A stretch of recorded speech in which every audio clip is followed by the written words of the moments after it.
Son las 7:01 de la mañana, seguimos con más de Primera Página. Nuestro primer entrevistado el día de hoy es Antonio Ecarri, presidente de la Alianza del Lápiz, presidente de la Fundación Casa Arturo Uslar Pietri. Vamos a hablar sobre esta propuesta que presentó en rueda de prensa la semana pasada justamente, sobre 5 puntos claves para reactivar a Venezuela y también sobre la ayuda humanitaria y el tema político que sigue siendo noticia y está en la agenda no solamente de Venezuela, sino también, por qué no decirlo, del mundo entero. Si quiere hacerle alguna pregunta a nuestro invitado, @Primera Página en Twitter, con mucho respeto como siempre pido, y leemos sus tweets en pantalla. Bienvenido. Gracias, placer tenerlo por acá. Bueno, no habíamos coincidido, las veces anteriores era mi compañera y amiga Stenif Olivares quien le tocaba entrevistarlo, pero bueno, finalmente ya lo entrevisté como reportero hace unos años, muchas veces, y ahora me toca como ancla. Bueno, a ver. Una buena conversa hoy. Claro que sí, estoy seguro que será así. Estos 5 puntos para reactivar a Venezuela, ¿en qué se basan y cómo los creó? Mira, lo primero que hoy tenemos que partir es diciendo que tanto la Asamblea Nacional como el presidente Juan Guaidó pues, necesitan toda la solidaridad para seguir empujando este proceso de alcanzar la democracia en Venezuela. Sin embargo, hay una serie de medidas y de propuestas que se hacen indispensables para que Venezuela pueda alcanzar la prosperidad y el desarrollo. Porque el hambre que está pasando el pueblo venezolano no espera la política. Por eso es indispensable la ayuda humanitaria, pero no es suficiente. Es decir, nosotros hemos propuesto 5 tareas que tiene el nuevo gobierno para salir de la debacle a que nos trajo este proceso socialista. ¿Cuáles son esos 5 puntos? La primera de ellas, que tenemos que ocuparnos, el 97% de la renta de los ingresos de Venezuela son provenientes de la renta petrolera. Pero aquí nadie habla de petróleo. Bueno, la primera propuesta que tenemos es la privatización de la producción petrolera en Venezuela. Es demasiado importante. Tenemos que levantar la producción de petróleo para que Venezuela vuelva a tener dinero. Es un embuste si comenzamos aquí, al que se siente aquí, a ofrecer programas que no tengan ningún sentido, porque en Venezuela no hay dinero, Venezuela no tiene plata. Este proceso socialista quebró a Venezuela y por supuesto que necesitamos salir de esta debacle a que nos trajo el proceso socialista y volver a rescatar algunas ideas que hicieron que Venezuela fuera el primer país de la región de América Latina, el primer país exportador de petróleo, teniendo hasta la moneda más fuerte del mundo. Y una de las cosas que tenemos que hacer es cambiar el modelo petrolero. Le pregunto allí, si viniera un gobierno distinto al que tenemos actualmente, sea socialista, no sea socialista, sea de oposición, entonces no pudiera reactivarse de inmediato la industria porque todo lleva un tiempo y debido a lo que usted está comentando no se daría de la noche a la mañana esto. Se requieren más de 160.000 millones de dólares para poder reactivar la producción petrolera. Venezuela tiene hoy los más bajos ingresos en materia petrolera, pero es la más baja producción que hemos tenido en toda nuestra historia. Es terrible lo que está pasando en la industria petrolera. Hasta que no rescatemos la industria petrolera, no vamos a rescatar desde el punto de vista de fondo al país. Entonces, lo primero que tenemos que hacer es llamar, sin ningún tipo de complejo, a todas las empresas transnacionales, a la ExxonMobil, a la Chevron Texaco, a todas estas grandes empresas, para levantar la producción de petróleo, pero para eso nosotros no tenemos plata. Derek, nosotros no tenemos plata para levantar la producción de petróleo. ¿De dónde la vamos a sacar?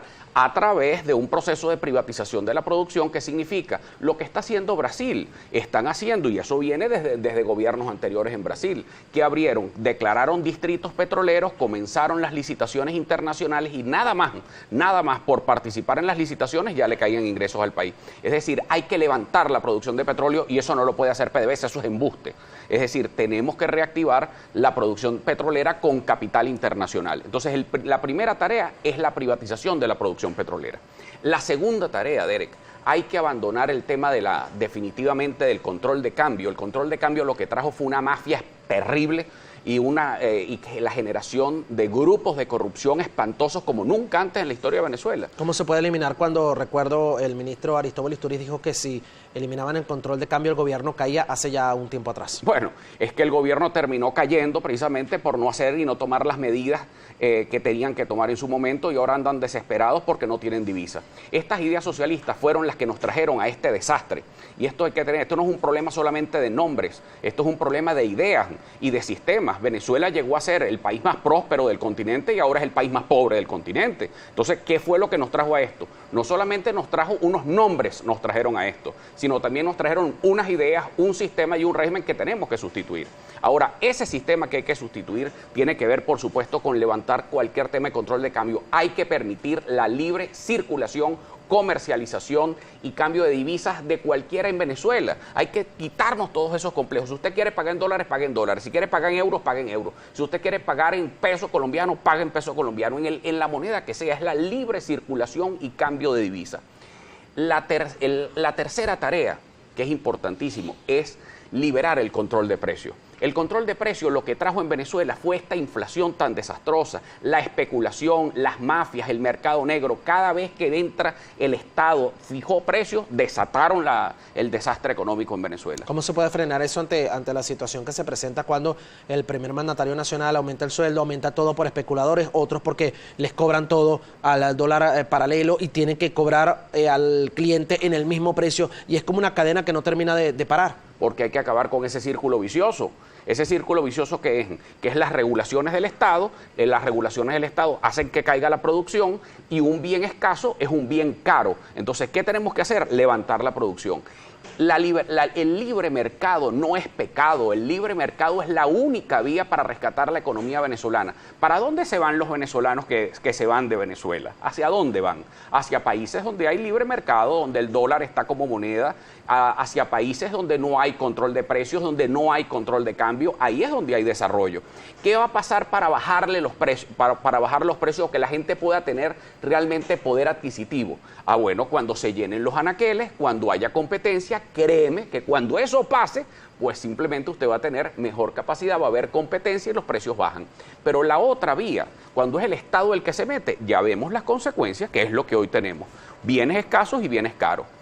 La otra tarea que es fundamental y que tiene que ver, por supuesto, con la ayuda humanitaria. La ayuda humanitaria es más que necesaria. La ayuda humanitaria es urgente, es verdad, pero eso es una curita en medio de un cáncer.